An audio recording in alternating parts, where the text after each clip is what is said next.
Hello friends, আসসালামু আলাইকুম। Welcome to my YouTube channel Munni kitchen. আজকে রান্না করব চিকেন ঘুগনি। চিকেন ঘুগনি রান্না করার জন্য এখানে 200 গ্রামের মতো চিকেন ছোট ছোট টুকরো করে কেটে নিয়েছি। 1 কাপ মটর সারা রাত ভিজিয়ে রেখেছিলাম, ফুলে এতটা হয়েছে। এবার মটরগুলো প্রেসার কুকারে দিয়ে সিদ্ধ করে নিব। 1 কাপ মটরের জন্য 2 কাপ জল দিয়েছি। মটরটা জলের মধ্যে এরকম একটু হালকা ডুবে থাকে। এবার স্বাদ মতো লবণ, কটার চামচ হলুদ দিয়ে প্রেসার কুকারের ঢাকনাটা বন্ধ করে 4 সিটি লাগিয়ে দেব। 4 সিটি হয়ে গেছে, এবার প্রেসার কুকারটা নামিয়ে নেব।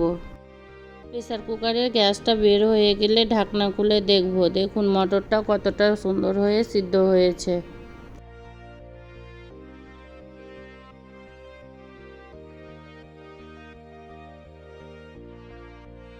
এবার গ্যাসের উপর কড়া চাপিয়ে 3 চামচের মতো তেল দিয়ে দেব।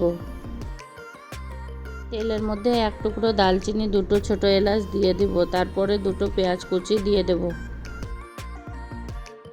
এবার কিছু কাঁচা লঙ্কা কুচি দিয়ে দেব। এবারে 1 চামচ আদা রসুন বাটা দিয়ে মশলাটা ভালোভাবে কষিয়ে নেব। এবার কিছু গুঁড়ো মশলা দিব। মশলাগুলো পুড়ে না যায় তার জন্য 2 চামচের মতো জল দিয়ে দেব। এবার কটার চামচ হলুদ গুঁড়ো, 1 চামচ শুকনো লঙ্কার গুঁড়ো, 1/2 চামচ জিরে গুঁড়ো, 1/2 চামচ ধনে গুঁড়ো, কটার চামচের মতো গরম মশলা গুঁড়ো, স্বাদ মতো লবণ দিয়ে ভালোভাবে মশলাটা কষিয়ে নেব। মশলাটা কষানো হয়ে গেছে, এবার চিকেনের কিমাগুলো দিয়ে দেব।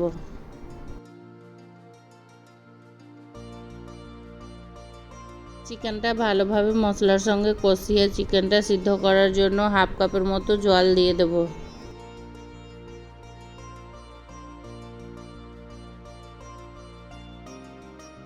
চিকেনগুলো ভালোভাবে শুকনো শুকনো করে কষানো হয়ে গেছে, এবার সিদ্ধ করা মটরগুলো দিয়ে দেব। চিকেনের সঙ্গে সিদ্ধ করা মটরগুলো ভালোভাবে কষিয়ে নেব। এবার প্রেসার কুকারটা ধুয়ে 1 কাপের মতো জল দিয়ে দেব।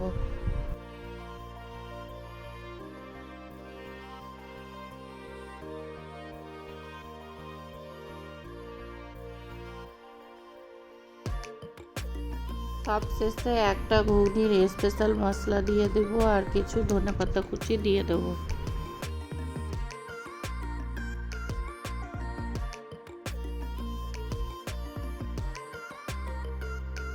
হয়ে গেছে চিকেন ঘুগনি রান্না। এবার গ্যাসটা বন্ধ করে দেব।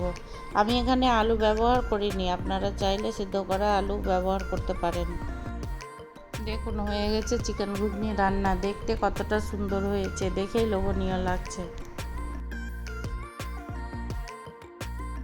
এবারে একটা ছোট বাটিতে কিছুটা ঘুগনি নিয়ে উপর থেকে কিছু চাট মশলা, কাঁচা লঙ্কা কুচি, পেঁয়াজ কুচি, শসা কুচি, কিছুটা লেবু চিপে দিয়ে ভালোভাবে মিক্স করে খেয়ে দেখবেন, খেতে দারুণ লাগবে। আমার রেসিপিটি ভালো লাগলে আমার চ্যানেলটি সাবস্ক্রাইব করে লাইক, কমেন্ট, শেয়ার করে দিবেন প্লিজ।